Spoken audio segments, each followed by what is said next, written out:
Olá, sejam bem-vindos às reuniões preparatórias do Congresso Brasileiro de Direito Comercial. Hoje nós temos uma sessão sobre o direito das companhias na atual conjuntura. Eu sou Ana Frazão, um dos membros da comissão organizadora, e hoje tenho a grande alegria, a grande honra de receber aqui o nosso querido professor José Alexandre Tavares Guerreiro, mestre de todos nós, e também, para participar de um debate sobre um assunto tão interessante, professor Maurício Moreira Menezes, professor Gustavo Gonzalez, professor Gabriel Buchinelli. Então, em nome da comissão organizadora, da qual o Maurício também faz parte, agradeço a presença de todos vocês. E sem maiores delongas, já passo a palavra ao nosso querido professor Tavares Guerreiro para que ele abra os nossos trabalhos. Muito obrigada a todos. Eu agradeço muito aos organizadores deste ciclo de debates inicial, especialmente a querida professora Ana Frazão e os companheiros de mesa virtual, que não deixa de ser mesa. No momento está em questão esta divisão de opiniões entre a primazia dos interesses dos acionistas ou a primazia dos interesses dos terceiros, ou dos chamados stakeholders, na orientação, na gestão dos negócios da sociedade. Esse debate, que não é novo, já vem sendo conduzido há algum tempo, pelo menos se agravou, se tomou fôlego a partir dos anos 2000, mas agora vem sendo aceso já desde o ano de 2016, quando o senhor Klaus Schwab, que é o presidente do foro, do World Economic Forum, lançou seus 2 livros sobre a quarta revolução industrial e lançou essa ideia de que, na verdade, a situação injusta que premia as sociedades, as grandes sociedades na economia internacional, a situação injusta deveria ser equilibrada para que não só o interesse dos acionistas fosse contemplado, mas também o interesse dos terceiros que interagem nessa economia, e fornecedores, clientes, trabalhadores, consumidores, enfim, toda a ordem dos chamados terceiros. Em 2016 em diante, esse debate vem se acentuando. Mas desde os anos 2000, como eu disse, esse assunto vem sendo debatido com algum interesse, inclusive na Europa. Eu me lembro de uma série de debates sobre o chamado Corporate Social Responsibility, que foi levado até a academia mesmo, em homenagem à memória do professor Pierre Justo Jäger, que faleceu em 2008, em que essas questões foram levantadas com uma certa profundidade por doutrinadores italianos, e que se debatia qual seria a extensão dessa mudança de foco para o interesse dos acionistas para passar para o interesse dos stakeholders, shareholders versus shareholders. Nessa ocasião, já se dizia com uma certa verdade, com uma certa ironia, que o que é que acontece? O interesse dos stakeholders deve predominar, deve ser equiparado ou deve ser apenas colocado como mera referência interpretativa? Nós temos 3 possibilidades lógicas, é o que o professor Carlo Angeli se dizia já naquela ocasião. O fato é que essa questão vem se tornada cada vez mais interessante a partir desse fórum de 2019, que foi lançado o manifesto em 2020, como se tivesse realmente havido uma fundação de um grande movimento pelos stakeholders primacy, ou seja, os stakeholders deveriam prevalecer ou deveria ser proclamado ao lado do interesse dos acionistas. É uma tese sedutora, bonita, mas nós vamos ver que, como quase tudo acontece, muitas vezes ela cede ao encanto da retórica e difícil de ser concretizada na prática, pelo menos no nosso direito, como ao fim nós vamos ver aqui. ela veio a coincidir também com o debate ou com certas posições tomadas no direito americano, na prática negocial americana, refletindo-se no chamado Business Roundtable, que é uma entidade com sede em Washington, e que tem como advogado, praticamente como defensor, um grande advogado, o Dr. Martin Lippmann, de um lado, e como adversário, né, acusando esse movimento de ser uma ilusão, na parte do government, o professor Lucian Bebchuk, ambos da Harvard Law School, da Escola de Corporate Governance. Esse é o problema que está levando muitas pessoas a divergir. Antes de deixar a palavra no ar, de ser referido também um outro documento muito pretensioso, muito arrojado, foi lançado também no começo do ano, para o ano de 2020, pela British Academy, que nos Principles for Purpose Business lançou uma proposta que não, a seu ver, bem acadêmico, não só seria a salvação do futuro, do capitalismo, da humanidade e do próprio planeta, que como se tivesse aí a fórmula que iria salvar tudo, isso bem antes da pandemia. Essa diretriz se baseia igualmente no tal do mesmo princípio de que o purpose viria antes do profit, quer dizer, como se se ocorresse só o purpose, não haveria profit e haveria então uma superposição. O fato é que isto leva a um raciocínio dialético, ou seja, nós estamos discutindo a troco do quê? Enquanto isso acontece, enquanto esse gigantismo acontece, nós vemos que as sociedades anônimas contemporâneas têm várias características de baixo capital e grande atividade econômica, né? Nós vemos que as empresas mudam de perfil, os problemas mudam também de perfil, e, na verdade, esse debate começa a inquietar a nós todos que trabalhamos exclusivamente como operadores do direito.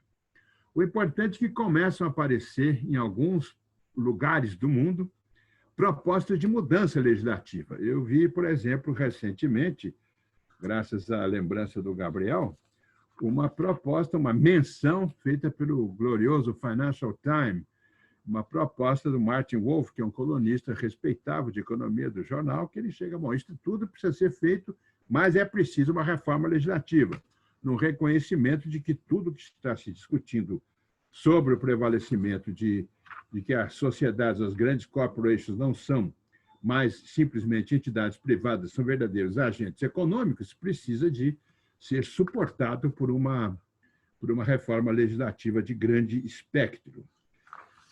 Talvez a gente possa, a partir daí, colocar os problemas que derivam daí. Eu me preocupo particularmente com o nosso problema aqui no Brasil, que nós já temos algumas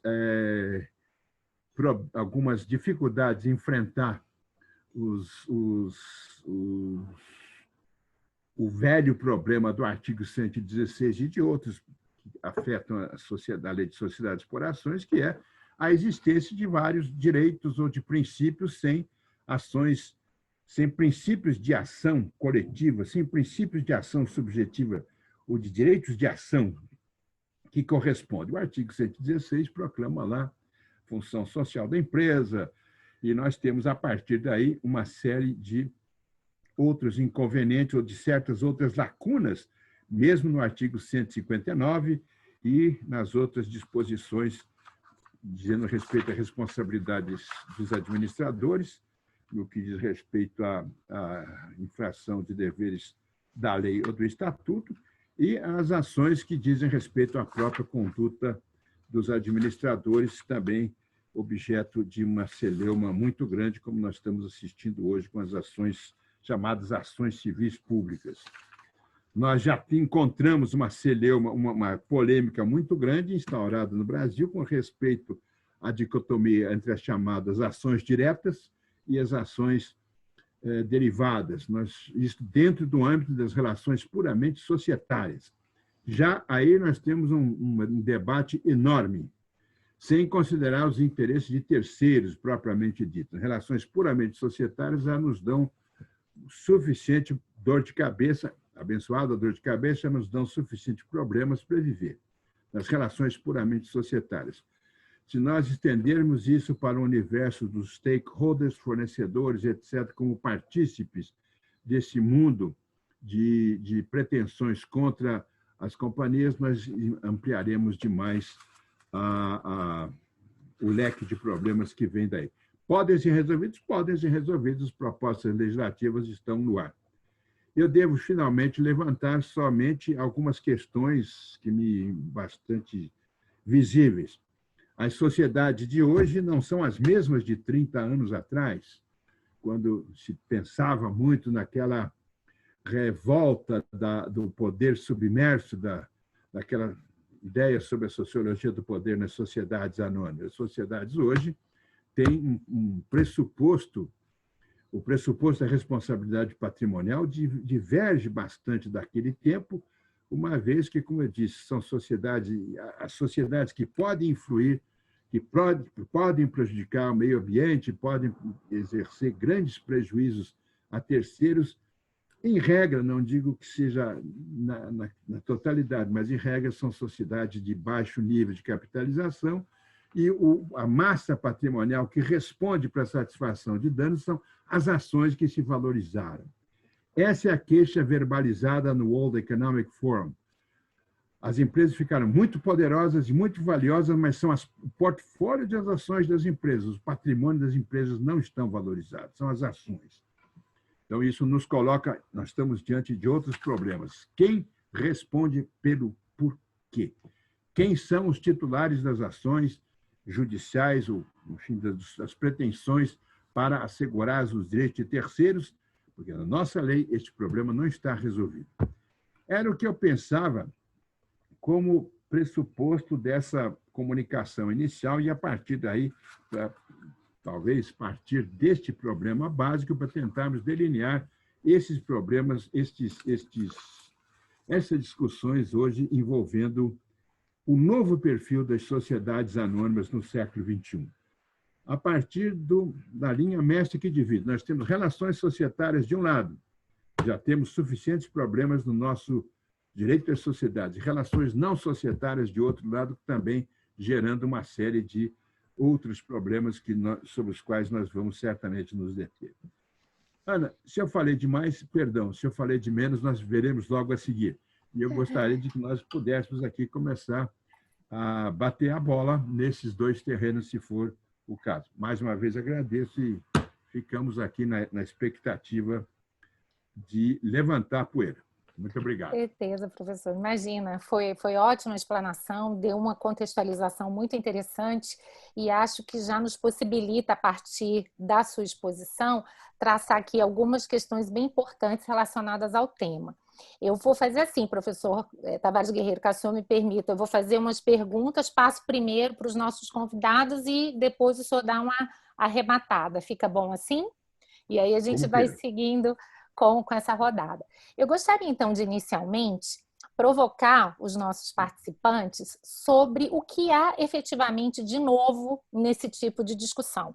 Porque o professor Tavares Guerreiro acabou de nos lembrar que essa discussão ela não é nova, mas, de fato, temos aqui algumas manifestações muito contundentes e muito importantes no sentido da importância da consideração dos interesses desses stakeholders.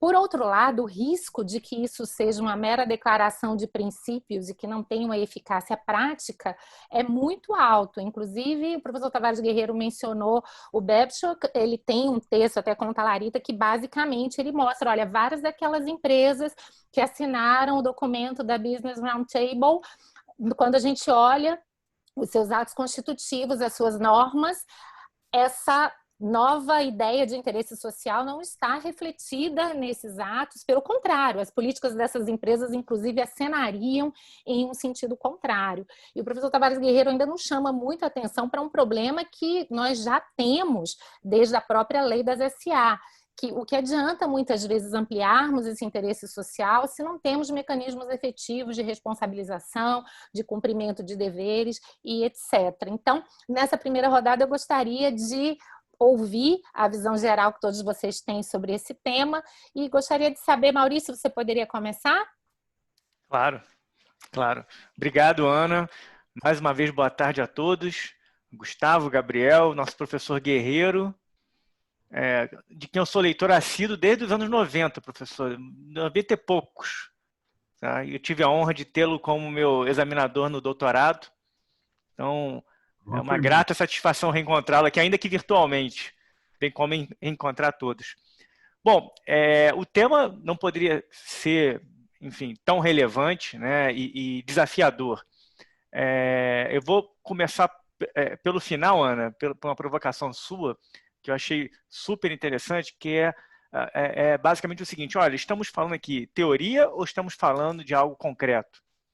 E eu acho que a grande diferença entre alguns discursos que nós estamos acostumados a ler, ouvir, de uns 20 anos para cá, é que agora acho que chegou a hora do mercado realmente exigir certas posturas, certas transformações, e aí isso traz outros problemas relacionados a investimento, protocolos de investimento, observação a regras de diversificação de ativos, coisa que nós tivemos recentemente aqui no Brasil por conta de algumas, eu diria, alguns imprevistos que ocorreram dentro de uma política de governo de proteção ao meio ambiente que acabou afetando negócios comerciais.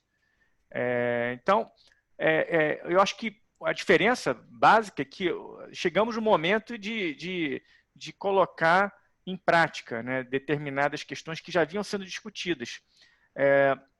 E aí eu faço aqui uma provocação, na verdade eu vou levantar uma bola, porque eu tive uma discussão super legal numa das nossas edições do Congresso, numa mesa em que participou o professor Calixto e também a professora Sheila. Tá? E a gente, naquela ocasião, nós estávamos discutindo sobre as companhias, as Public Benefit Corporations, sobre as SICs, né, do direito inglês, e nós estávamos discutindo se isso não seria um modelo, esse modelo 4.0 não seria exatamente convergente com essa ideia de nós termos uma companhia com um interesse comunitário e, ao mesmo tempo, com um fim lucrativo. Né? E, já pegando aqui um outro gancho, quer dizer, na lei societária brasileira, nós estaríamos preparados para lidar com esse modelo de corporação, de companhia? Eu entendia que não, até ouvir o Calixto, né, o professor Calixto, falando que o artigo 116, parágrafo único, já daria conta do recado. Ao tratar, né, da questão do controlador, do cumprimento da função social da empresa explorada pela companhia. Eu, particularmente, discordei, né, entendo que seria um outro perfil de companhia, essa da Public Benefit, e até citei dentre as legislações em vigor, e eu dei uma verificada, está em vigor ainda, a Lei Societária de Delaware, que num dos seus parágrafos, no parágrafo 365, isenta os administradores de responsabilidade do cumprimento dos seus duties fiduciários, digamos assim, caso o acionista ele não seja contemplado no resultado provocado pela companhia, ou seja, dando um waiver, digamos assim, para o administrador que está cumprindo os seus deveres e não necessariamente atendendo a interesse de acionista. Na época eu pesquisei e dei uma olhada também, era uma das poucas legislações que tinham essa preocupação com a responsabilidade, com o enforcement do administrador, né, no modelo de companhia como esse. Então, essas são duas provocações, na verdade, que dizem respeito, né, se esse novo modelo, finalmente a gente estaria chegando em algo que, há uns anos atrás, quando discutimos isso tem 3, 4 anos, tá? Isso tem 3 anos, para falar a verdade, foi no 7º Congresso, era apontado como a companhia do século XXI. Olha, estamos caminhando aqui para um modelo de companhia que é híbrido, né? E embora ainda soe com uma certa estranheza para alguns, a gente tem que ter muita atenção com esse modelo que está ganhando forma, né, em locais muito desenvolvidos. Segundo, nossa lei societária estaria pronta para esse modelo? Entendo que não, mas vou passar a bola aí para os nossos debatedores. Então, e por último, a questão da posição do administrador, né, dentro de um modelo de companhia como esse. E aí juntando a questão da lei societária, né, e daquilo que se espera para um modelo de companhia que atenda essas expectativas que não são mais teóricas, mas são do mercado, pelo que o professor Guerreiro muito bem salientou, né. Então, essa é minha brevíssima introdução, muito mais para provocar os nossos pares aqui. Obrigada, Maurício. Brevíssimo, mas extremamente interessante, até por nos mostrar que até a consolidação desse tipo de proposta, ela envolve caminhos distintos, né? Pode ser o caminho da autorregulação, da adequação às exigências do mercado, ou um caminho mais cogente, ou seja, com base nas referências legislativas. Professor Guerreiro, quer falar alguma coisa? Eu queria pontuar uma questão que me chamou muita atenção. No Business Roundtable, não tem nenhuma companhia signatária. São só os administradores. Uhum. Como diz, isto me diz alguma coisa. Em termos de remuneração, de bônus, de alguma coisa. Não tem nenhuma companhia, são as maiores companhias do mundo, mas nenhuma companhia signatária. São só os administradores.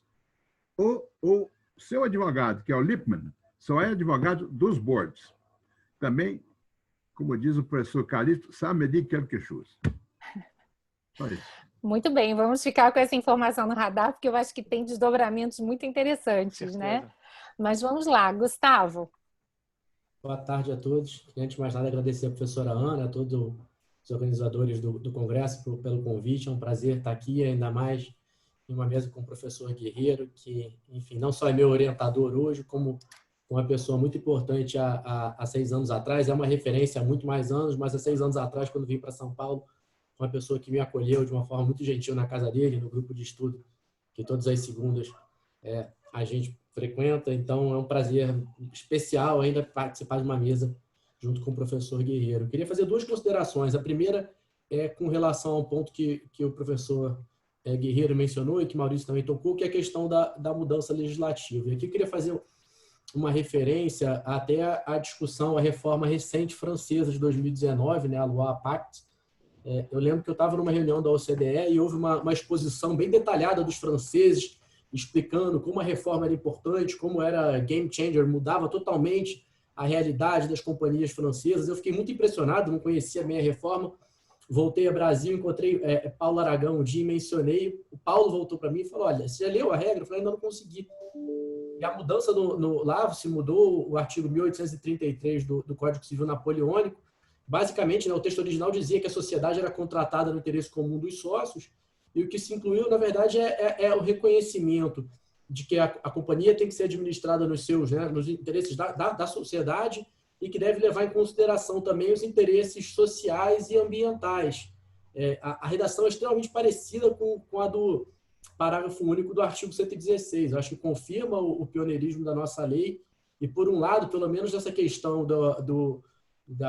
de se considerar ao lado dos interesses dos acionistas, interesses outros de terceiros, me parece que a lei não é necessária. Acho que o Maurício traz aqui um outro elemento que talvez seja importante, que são sociedades que, de fato, não são feitas para perseguir o interesse dos acionistas. Talvez, diferenciando um pouco a questão de todas as companhias, quais são os interesses que devem nortear a administração de um tipo especial de companhia que, de fato, é administrada tendo em vista o interesse social. Eu diria que, no tocante a essa discussão do primado do acionista ou primado dos stakeholders, não me parece necessária qualquer mudança legislativa, muito embora, eventualmente, alguma mudança de enforcement, como o professor Guerreiro bem mencionou, eventualmente para essa outra iniciativa. Minha resposta talvez fosse um pouco diferente. De fato, se a gente quer uma sociedade que não é administrada nem um pouco no interesse dos acionistas, mas sim no interesse da comunidade, talvez fosse o caso de se reconhecer um tipo societário apartado. Se você me permite mais um rápido comentário, essa última provocação do professor Guerreiro, eu acho que ele é um ponto muito importante também, que é quais são as reais motivações dessa nova agenda, né? Dessa agenda que reconhece hoje o primado dos stakeholders. E me parece que aqui ela é em parte meritória. A gente vê diversos problemas ao longo dos últimos anos em sociedades, grandes esquemas de fraude que podem ser explicados, ao menos em parte, por uma pressão por resultados de curto prazo, a maximização do valor da ação a qualquer custo, mas também não se pode ignorar, como bem o professor falou, que é uma agenda, de certa forma, capturada pelos administradores. E há um ponto aqui, é um contraponto muito interessante que a professora Catarina Pistor traz, que é até que ponto que os administradores deixaram de defender o primado dos acionistas porque ele não mais os defende, e hoje eles, na verdade, constituem uma ameaça, em razão, em larga medida, do fato de que, especialmente nos Estados Unidos, onde a gente tinha uma estrutura tipicamente, né, marcada pela alta dispersão de capital, a gente tem hoje estruturas cada vez mais concentradas. Não me parece que essa constatação da professora Pistor ela inviabilize essa discussão dos interesses, da importância dos interesses dos stakeholders, mas recomenda que a gente analise toda essa discussão com um grão de sal. Acho que eram esses meus comentários. Muito obrigada, Gustavo. Vamos então ouvir o Gabriel.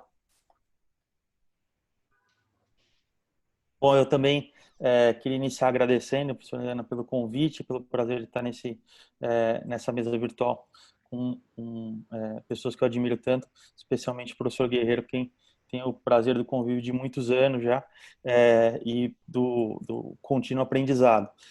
Eu queria iniciar já mencionando essa passagem que o Gustavo ressaltou, essa alteração da lei francesa. Eu acho que, curiosamente, também analisando essa alteração legislativa do artigo 1833, tive que foi uma alteração que, sobretudo, traz uma nova retórica, né? A sociedade gerida no interesse social, tendo em consideração as repercussões sociais e no meio ambiente de sua sociedade, mas que é muito interessante é que o projeto de lei que resultou nessa alteração está na internet, tem até, quem tiver curiosidade pode olhar a página 545 do projeto de lei. Lá existe uma análise de impacto da regulação.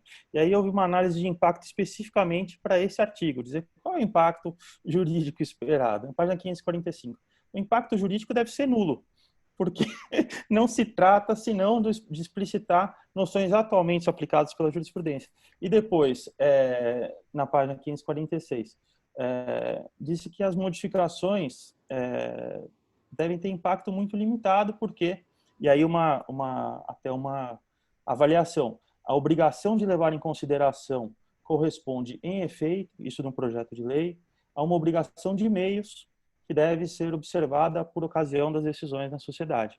Então, o próprio projeto de lei afasta um pouco, na prática, qual que deveria ser o efeito jurídico. Lógico que tem muitas opiniões sobre o assunto, como é natural, mas essa posição no projeto de lei. Então, passando um pouco agora para discussão no Brasil, acho que esse artigo do Lucian Bebchuk, que acho que é um grande nome há muitos anos, do Shareholder Value, muitas vezes ele traz afirmações que parecem duras e antipáticas, mas que são muito racionais. Um dos grandes fatores da avaliação dele para dizer que esse manifesto de Davos ou essa declaração do Business Roundtable não passam de public relations, estratégias de marketing corporativo, é o fato de que as estruturas de incentivos não se alteraram.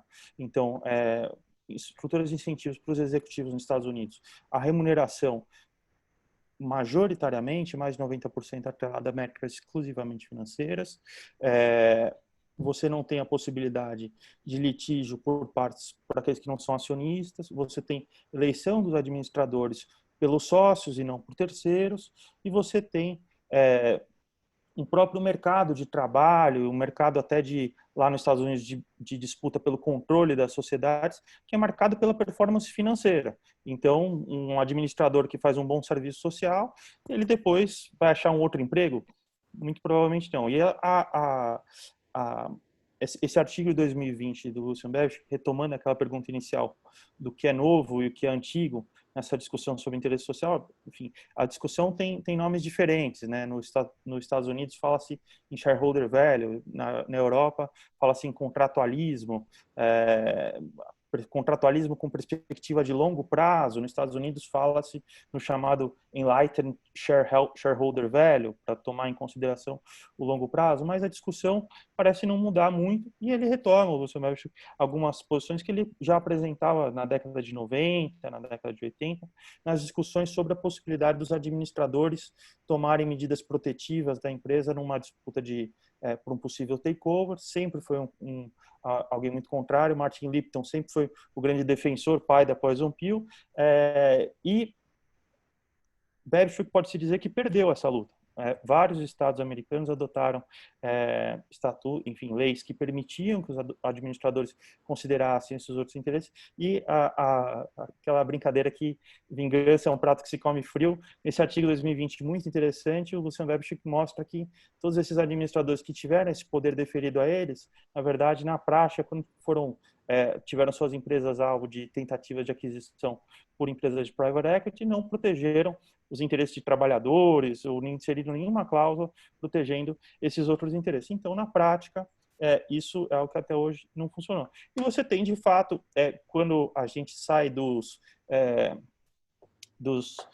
30 mil pés de altitude, e passa por uma análise granular sobre como implementar essas propostas, a gente vê que tem uma grande dificuldade de primeiro dizer quais são os interesses abrangidos, são interesses dos fornecedores, dos consumidores, de quais consumidores, dos trabalhadores. Eu posso fechar uma fábrica num lugar.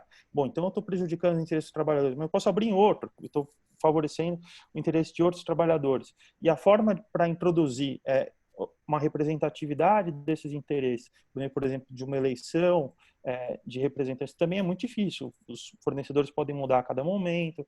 Então, talvez existam perspectivas práticas no sentido de inserir métricas não financeiras para remuneração de administradores. Isso pode ser uma perspectiva, mas eu acho que ainda de fato limitado. Onde eu vejo a grande utilidade do movimento do Business Roundtable, eu acho que é um movimento maior. Eu acho que o que eu queria só chamar a atenção, eu acho que são dois tipos diferentes de estratégias que eu acho muito mais promissoras.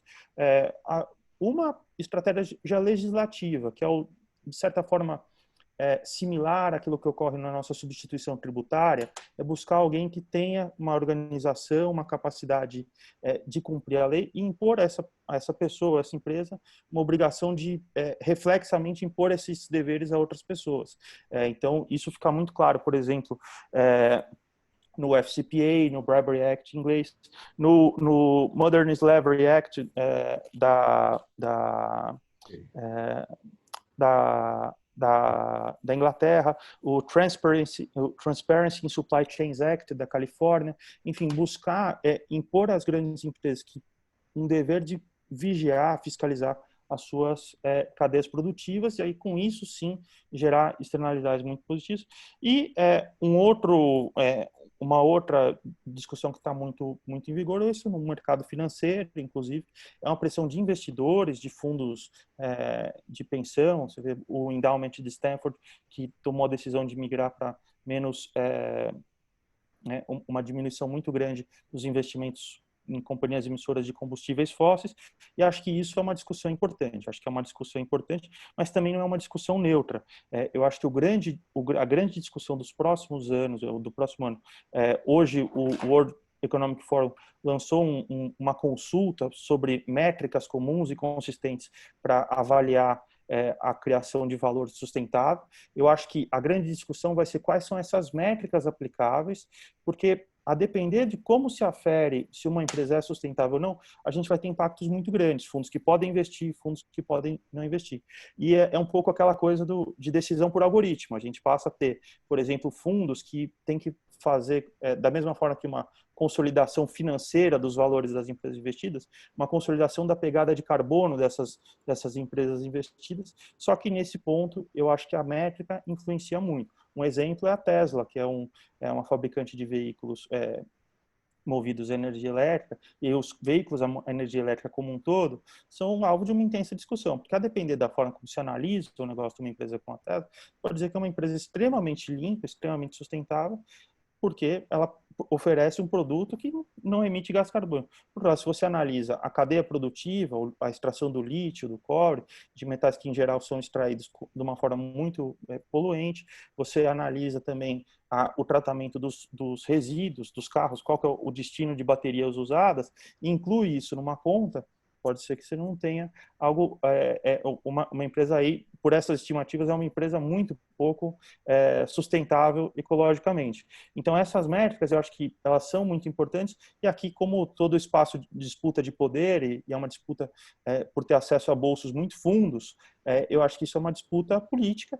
Em política não há vácuo. Então, os principais agentes das empresas que são de quarta geração, acho que estão, de certa forma, essa é uma disputa sobre quais serão essas métricas e nisso as nossas empresas vão ter que se adaptar, vão ter que lutar para continuar acessando esses mercados internacionais.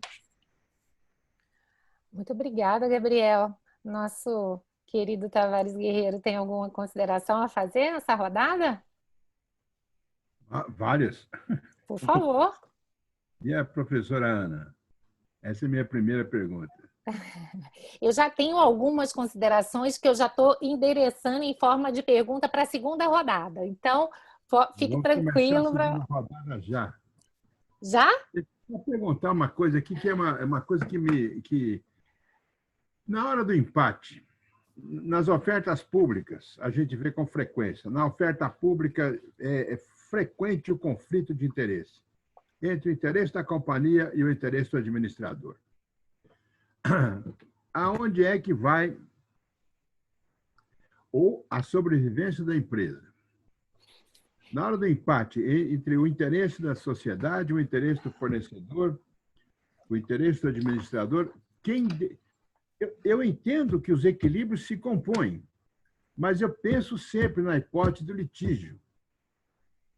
Na hipótese do litígio, você tem que aplicar a norma, tem que aplicar uma decisão, seja ela arbitral ou judicial. Você tem uma possibilidade de decidir de uma ou outra forma. Nós temos aqui, hoje no Brasil, uma razoável certeza de qual é a lei aplicável. Como é que se decide entre o interesse do terceiro e o interesse do acionista e o interesse do administrador? Os exemplos de Delaware nos trouxeram razoável conforto em alguns lados e razoável confusão em outros. É muito comum se ver apelo a noções absolutamente abstratas que não têm cabimento na nossa tradição de segurança do direito. Quando se fala em segurança do direito, se fala em segurança do direito no sentido estrito, sem o que a lei de sociedades não vai funcionar. E nós não temos um capitalismo educado ainda que possa conviver com noções mais fluidas de equidade, etc. Nós temos que adotar posições que digam respeito estritamente ao que está no funcionamento da lei. Por isso me impressiona muito a discussão que existe na doutrina inglesa e na doutrina europeia, de uma certa maneira, com relação à eficiência dessas normas que estão em discussão. Nós vamos procurar testar essas introduções de normas, como diz os italianos, gli altri, as normas dos outros, dentro da lei de sociedades anônimas, para ver se funciona. Porque nós não temos esse teste ainda e não teremos se não houver uma resposta legislativa. A eficiência, quando se vê, por exemplo, o negócio do Facebook e do anunciante que sai, o que é que se tem em vista? É a eficiência? É a eficiência para vender ou a eficiência no sentido moral? Nós não podemos julgar isso do ponto de vista ético. No momento, na nossa economia, o julgamento é mercadológico. E eu tenho medo de que essa insegurança no Brasil, pela nossa economia, ainda não nos leve a resultados satisfatórios. É o que eu gostaria de saber, talvez com foro, com um quarteto dessa natureza, a gente possa obter alguma coisa. Quero ouvir a professora Ana. Maravilha, professor. Enquanto eu ouvia, eu lembrava aqui de uma crítica que o Tim Wu tem ao antitrust, porque o antitruste tradicional, porque ele fala assim, por que tudo, quando a gente pensa em regulação de mercado, só pode estar reduzido a um critério, é o que ele chama de one single pointed, né, regulation. É como se, então, o antitruste tem que ser eficiência, porque se eu introduzir qualquer tipo de trade-off, qualquer tipo de valor, vira populismo, vira caos. E, de certa forma, é um pouco dessa discussão que se coloca também quando a gente pensa no interesse social, né? Se a gente pensa na maximização do valor das ações a curto prazo, reducionista ou não, em princípio se trata de um critério que é facilmente identificável, que tem uma métrica, voltando ao ponto que o Gabriel colocou, uma métrica relativamente fácil de ser compreendida, salvo casos extremos de maquiagem contábil, fraudes e etc. Mas, em princípio, a gente tem aqui uma série de instrumentos que vão poder demonstrar se a empresa atende ou não aqueles objetivos e, além de tudo, eu tenho uma redução de discricionariedade dos administradores. E todas as vezes que a gente pensa em sair dessa caixinha, o argumento contrário é populismo, nós vamos ter que lidar com várias coisas, não se é possível servir a dois mestres. Quando, na verdade, a minha opinião pessoal é que o direito lida realmente, assim como a economia, todo o tempo com trade-offs. A gente não tem como simplificar o mundo, senão o preço vai ser um reducionismo muito grande. É claro que uma grande questão é como vamos resolver esses trade-offs. E aí existe uma preocupação, ao meu ver, legítima, né? A partir do momento que a gente amplia essa noção de interesse social, em princípio, a gente pode estar empoderando muito esses administradores, porque, a rigor, serão eles que, em última análise, estarão escolhendo esses trade-offs. Por outro lado, desde que haja transparência, desde que haja a questão da métrica que o Gabriel mencionou, para mim também é importantíssima. A gente tem visto que hoje isso é um grande óbice ao chamado investimento sustentável, simplesmente porque, ao não se ter uma métrica, a gente não possibilita esse controle, que eu acho que vai até além de um controle de mercado, é um controle também hoje social. É um controle que, em muitos casos, a depender da companhia, interessa a todos e não apenas aos investidores. Mas interessa, sobretudo, aos investidores e é bom que eles saibam o que estão fazendo e como é administrada aquela companhia. Então, de fato, eu queria também aproveitar esse momento para exteriorizar muitas das minhas preocupações e de já provocar, então, também os nossos participantes a esse respeito. Realmente, se a gente ampliar, me parece que trade-offs acontecerão, me parece que o resultado é, sim, um aumento da complexidade da gestão, um aumento, por assim dizer, da discricionariedade do gestor e como é que a gente, então, poderia enfrentar essa complexidade. Até para mudar um pouquinho a ordem, vamos começar pelo Gustavo dessa vez? Pode ser.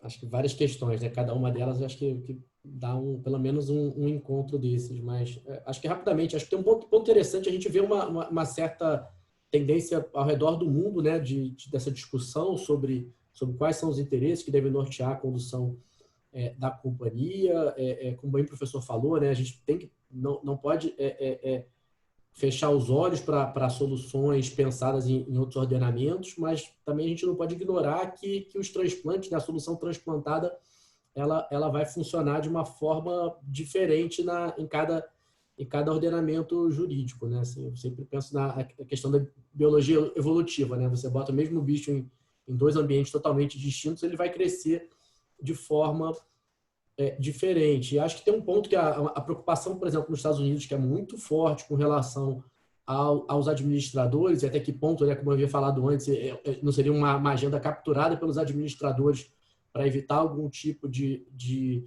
interferência, uma maior ingerência dos acionistas na condução dos negócios sociais, e o Business Roundtable, historicamente, é refratário a qualquer movimento que facilite os acionistas proporem itens para a pauta das assembleias, forma de eleição da própria administração. Então, é uma agenda que já há muito é associada aos interesses dos administradores.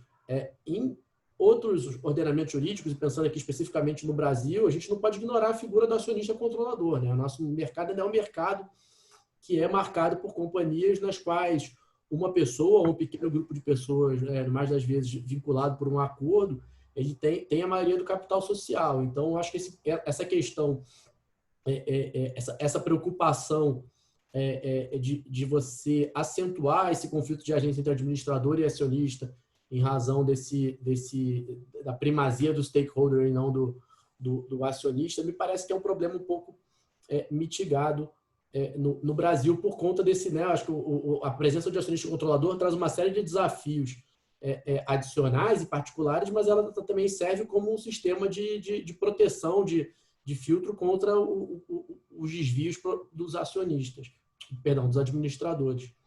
Um segundo rápido comentário, um pouco na linha do que Gabriel já mencionou de forma brilhante. Acho que tem a questão não só de quantificar os benefícios né, sociais, econômicos, sociais, de governança e ambientais dessas novas soluções, mas também toda uma discussão de se criar uma taxonomia, né, algum tipo de padronização até da forma como as medidas são divulgadas. E nesse ponto também, aqui acho que é um contraponto bem interessante entre os Estados Unidos, onde a gente vê ainda que todas as medidas ainda são movidas por pressão dos acionistas e cada vez mais a fundos especializados, muitos recursos sendo destinados, canalizados para investimentos com essa feição ESG, e a abordagem da União Europeia, que, na verdade, busca construir uma taxonomia unificada e uma série de medidas visando criar um arcabouço regulatório para florescer esse mercado ESG. Eu acho que é uma pauta muito importante, inclusive aqui no Brasil. A CVM já anunciou que esse ano pretende reformular, revisitar a Instrução 480, na qual tem o formulário de referência. Eu espero que seja, inclusive, um momento para a gente rediscutir no Brasil essa questão da divulgação de iniciativas das chamadas ESG, ambientais, sociais e de governança. Obrigado. Obrigada, Gustavo. Gabriel? Bom, excelente essa menção, Gustavo. Inclusive, era justamente o que eu pretendia falar. Acho que o report sobre ESG, sobre meio ambiente, governança e impactos sociais, ele traz, acho que ele é importante. Acho que o Brasil tem realmente na 480 já a possibilidade da divulgação de suas informações, tem diretiva europeia de 2014 sobre isso, mas traz também algumas novas questões sobre aquilo que o professor Guerreiro comentou logo no início, qual vai ser a responsabilização no caso de uma informação indevida, que é uma questão relativamente nova, né? Até a gente, na verdade, é novo para o Brasil, na nossa prática, a responsabilização dos emissores por informações financeiras falsas que levam o investidor a erro. Mas o que dizer dessas outras informações, sendo que a gente sabe que é um problema recorrente no mundo, o chamado greenwashing, a possibilidade de uma empresa se passar por uma empresa que cumpre normas ambientais, quando na verdade as descumpre. Veja os grandes escândalos aí pelo mundo. E essa é uma dificuldade grande. Eu tenho um artigo do professor Bachmann, de Berlim, de 2018, enfim, pensando em consequências civis e considera que, por exemplo, na Alemanha é difícil falar de uma responsabilidade perante clientes. Na verdade, ele acha que talvez o que seja mais factível a ponto para gerar uma responsabilização civil sejam só ações de concorrentes que são prejudicados aí com base na concorrência desleal. Curiosamente, uma projeção limitada. Nos Estados Unidos, teve um caso recente que foi julgado em Nova York, o People of the State of New York versus ExxonMobil Corporation, foi julgado em dezembro de 2019, e que a acusação era de que, a alegação é de que a Exxon estava divulgando custos relacionados à mudança climática que eram absolutamente inconsistentes com as suas projeções internas. Mas a falta de um instrumento jurídico talvez tenha levado o advogado-geral a construir aquela demanda como uma demanda de fraude no mercado de capitais, uma securities fraud, e foi julgada improcedente no final de 2019, justamente por uma falha, uma incapacidade de demonstrar que os investidores consideraram efetivamente esse fator, essa adequação ambiental, como um fator para a sua decisão de investimento, sendo que, muito provavelmente, a gente precisaria lidar com outros critérios, talvez pensar em novas categorias jurídicas para dizer que há uma violação, por exemplo, a um interesse difuso quando ocorre uma divulgação falsa ou algo do tipo. Sem isso, qualquer tipo de sanção a essa prática do greenwashing, a prestação de informações indevidas, fica restrita a uma atuação sancionadora da CVM, o que, enfim, pode terminar sendo limitado, né? Pode ser melhor até. Pode ser melhor. Mas posso fazer uma leve interrupção, Ana? Desculpa, só porque eu acho que o Gabriel falou muito interessante e até eu estava lendo um artigo recentemente, aí peço perdão, esqueci quem era o autor, mas que nessa explicação da diferença do modelo europeu e do americano, falava justamente que era algo path dependent, né? Assim, que em larga medida nos Estados Unidos você não tinha uma solução estatal por conta do elevado nível de litígio relacionado a deficiências informacionais, enquanto na Europa, onde esses litígios não são tão frequentes, você teria um maior conforto para se pensar em soluções mandatórias do Estado. Obrigada, Gustavo. Maurício? Bom, eu vou tentar fazer aqui um mix, né, das brilhantes exposições que foram feitas até aqui, né? Eu tive aqui minhas anotações, e aí eu volto a alguns pontos que eu acho que o Gabriel falou muito bem, com relação aos incentivos, né? Então, vejam se faz sentido, né, o que eu vou dizer. A gente está falando de interesses juridicamente relevantes. Talvez, sob o nosso ponto de vista, essas transformações elas vêm ensejando talvez uma mudança do centro de interesse, ou dos centros de interesse considerados juridicamente relevantes. Mas o fato é que, no nosso mundo corporativo, esse interesse juridicamente relevante passa por um exame daquilo que economicamente tem sentido. Então, do ponto de vista do administrador, a questão da remuneração, dos incentivos, como o Gabriel falou. O que foi falado aqui também, com relação à companhia propriamente dita, as linhas de financiamento, o apetite por investimento e um ambiente regulatório que permita ou que exija uma diversificação de investimentos, né?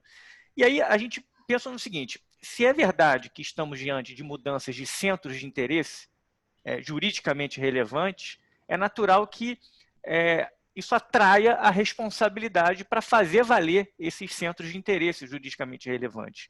E aí o Gabriel praticamente tirou as palavras da minha boca, para dizer assim, quando ele diz que temos que pensar, então, em novas categorias de responsabilidade, porque as que nós temos hoje no direito societário brasileiro, na Lei 6.404, talvez elas não satisfaçam, né? E aí vem a questão que o professor Guerreiro falou sobre a eficiência.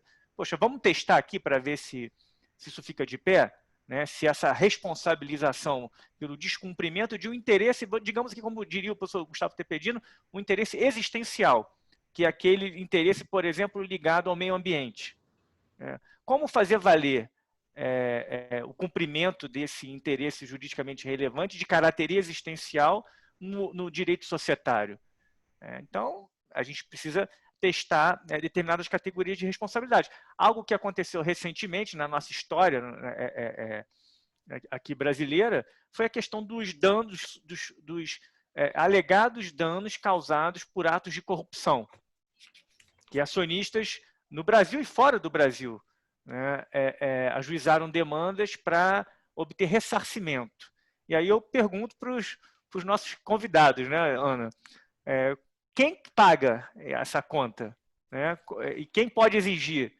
Porque eu pude perceber foram testes, né, de enquadramento de responsabilidade para ver se aquilo ali viria a funcionar dentro do nosso ordenamento societário. Muito obrigada, Mauro. Por favor, professor, ia mesmo passar a palavra para o senhor. Esse é um problema de pró-rata, não é? No Brasil, nós temos um determinado nível de capitalização.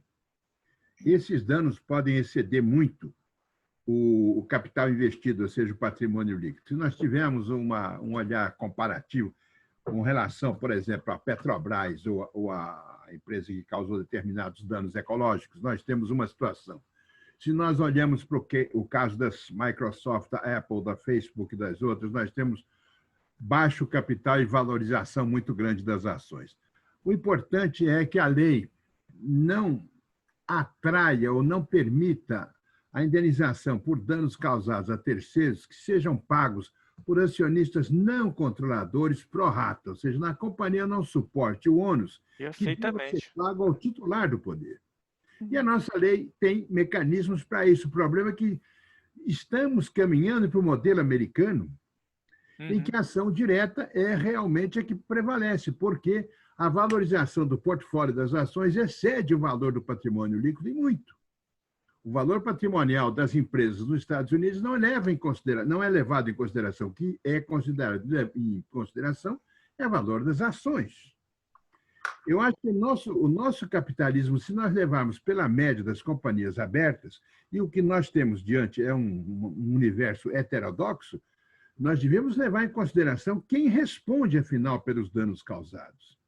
Por isso, a posição dos administradores talvez seja cômoda. Eles não têm um estoque de ações capaz de assegurar o pagamento dos danos causados. Os acionistas têm. Agora, que acionistas serão? Serão os minoritários, que detêm um largo estoque de ações, ou serão os acionistas responsáveis pela tomada de decisões em última razão? Eu acho que nós devemos, vamos dizer, graduar as soluções que existem nos outros países, em que o nível de capitalização é um, e as soluções para o nosso país, em que o nível de capitalização é ainda muito diferente. As soluções que valem para o direito norte-americano talvez não valham muito para nós aqui, que nós temos efetivamente um diferencial de responsabilização. As ações diretas, nesse caso, são profundamente injustas para os acionistas minoritários que acabam pagando uma parte da conta que não é devida por eles. É um problema que talvez não vá se resolver tão cedo, porque é um problema do desigual nível de capitalização da economia brasileira. Eu não sei, talvez devesse ouvir os meus companheiros de mesa. Isso me perturba um pouco, porque nós estamos falando sempre de interesse social, de interesse do administrador, como se nós tivéssemos um universo homogêneo. O nosso caso no Brasil não é esse. Nós temos uma situação econômica, na média, inclusive, das nossas companhias abertas, que é sui generis. Nós temos um controlador em cada uma das nossas companhias abertas, cada uma das 200. A conta vem para todos os minoritários ou deve vir para aquele que é identificado como último responsável? Eu até vou pedir aqui, vou botar um champião aí, endereçado para o nosso Gustavo, que é o regulador, né? E a questão do direito sancionador, né? Além da questão da composição de dano, né? Ainda tem a questão do direito sancionador. Qual seria a luz no fim do túnel, né? Dentro de uma possibilidade de diversificação? Professor Guerreiro, fala. Ele pode ser até mais justo, a sanção da CVM, em determinados casos é melhor. Gabriel, você quer começar? Estava pensando no Gabriel começar dessa vez. Bom, posso Vamos falar, deixar então, o Gustavo também como autoridade para o final, ele vai aí elaborando. Bom, eu acho que são questões muito importantes, mas só voltando para o que o Maurício falou, bom, será que a gente deveria ter, em vista desses novos centros de interesse mais legitimados? Essa é uma questão que também não é fácil no contexto internacional. Pelo que eu consegui analisar, a regra é realmente que sejam os acionistas mesmo os únicos legitimados.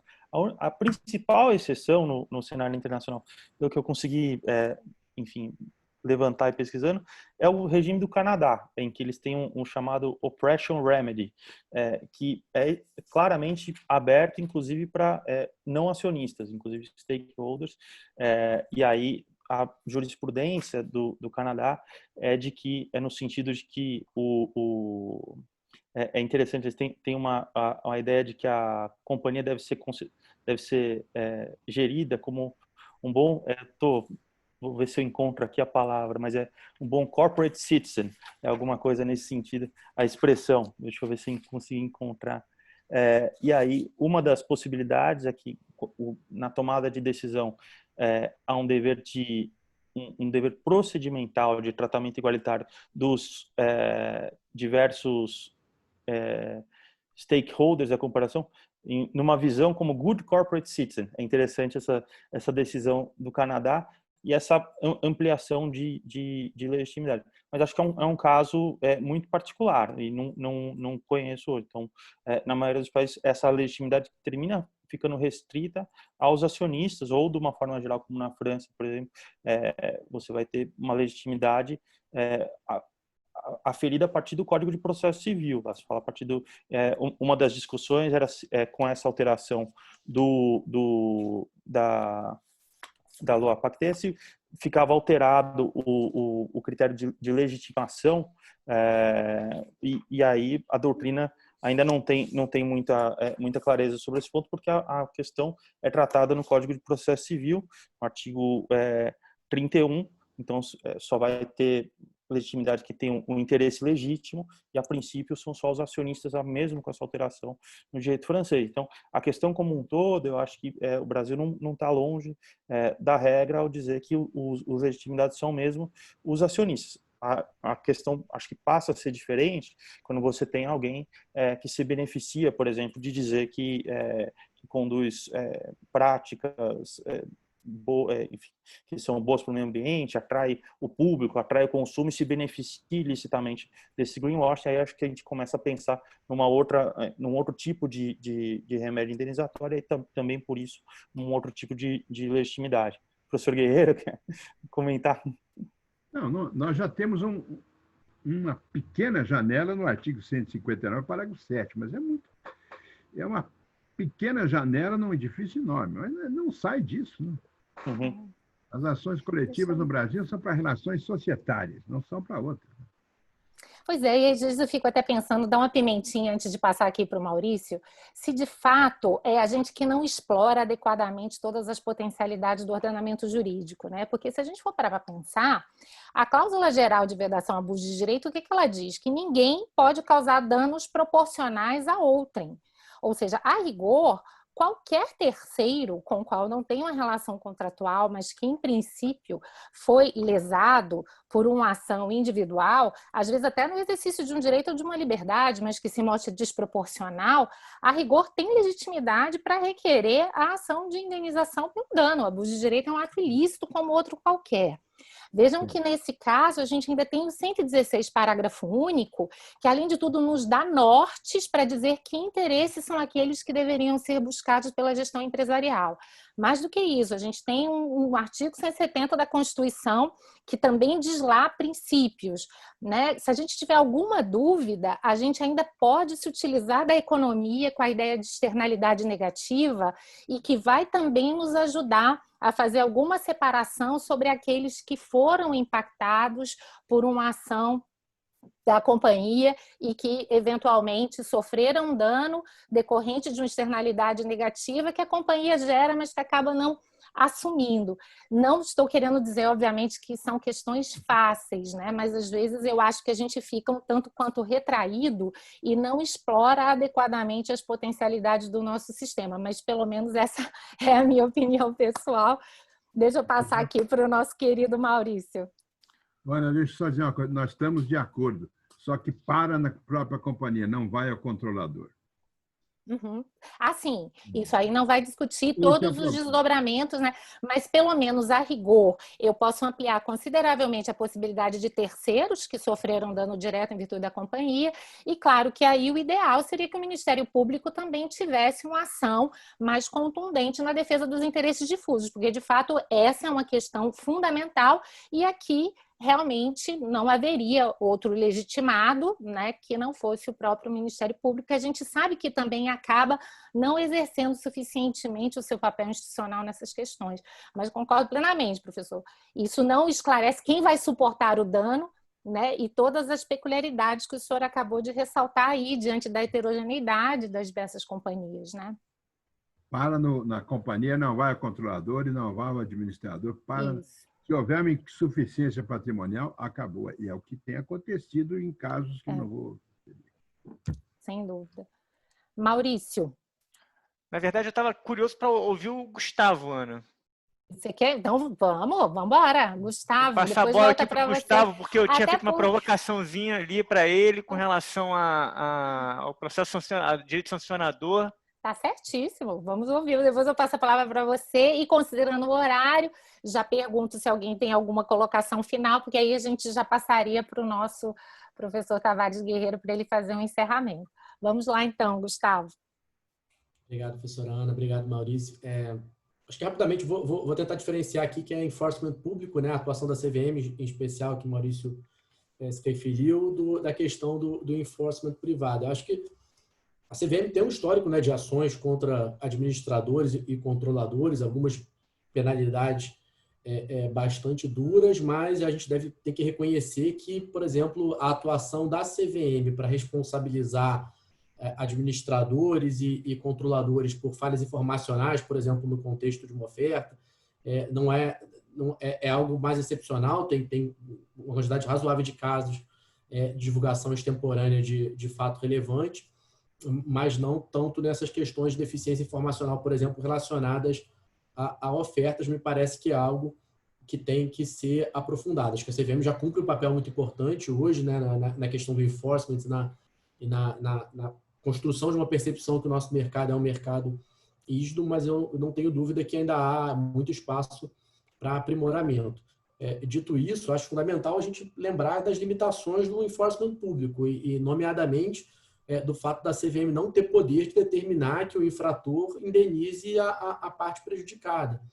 E foi a partir dessa percepção que a CVM, já em 2017, começou um projeto, que é um projeto justamente para estudar medidas que pudessem melhorar. Na verdade, no começo era um diagnóstico, e até um pouco na linha que a professora Ana mencionou, era um diagnóstico se de fato a nossa lei já possuía todos os instrumentos, já conferia aos acionistas todos os instrumentos necessários para que eles fizessem valer os seus direitos, inclusive o de obter indenização quando devido. Esse é um trabalho que está em andamento, algumas medidas já começam a aparecer, né? A mais recente é a Instrução 627, que reduziu alguns dos quórums previstos na lei societária com base no artigo 291 para o exercício de determinados direitos dos acionistas, mas é algo que, infelizmente, hoje a gente não vai conseguir, acho que vale uma mesa inteira, mas acho que o nosso diagnóstico ele confirma o que a literatura especializada já vinha dizendo, que a nossa lei, quando comparada com outras legislações,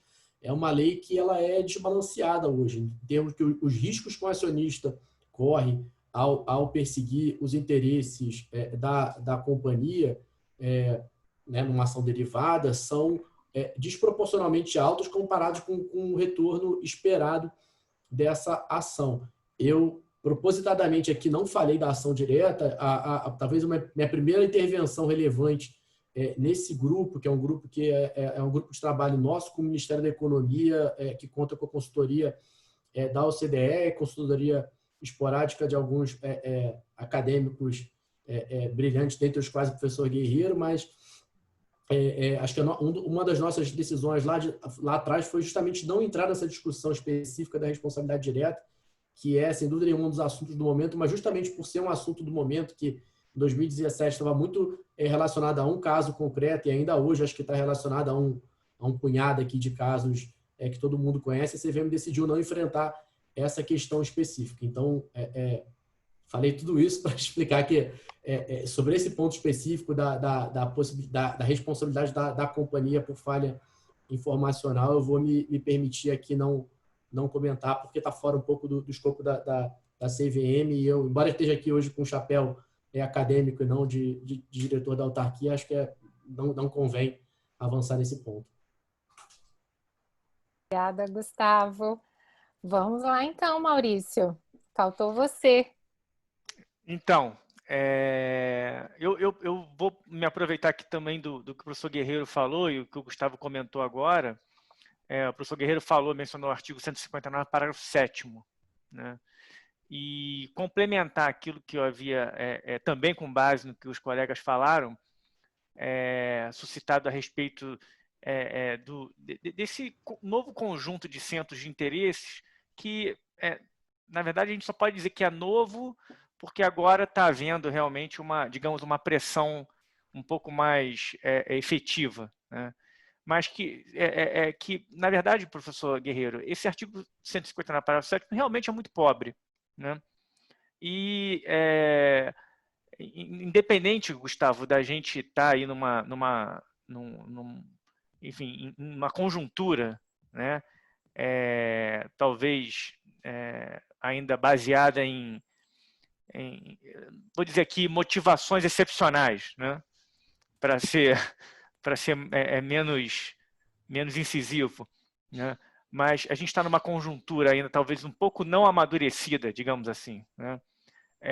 Talvez resida aí uma iniciativa da gente alterar a lei, né?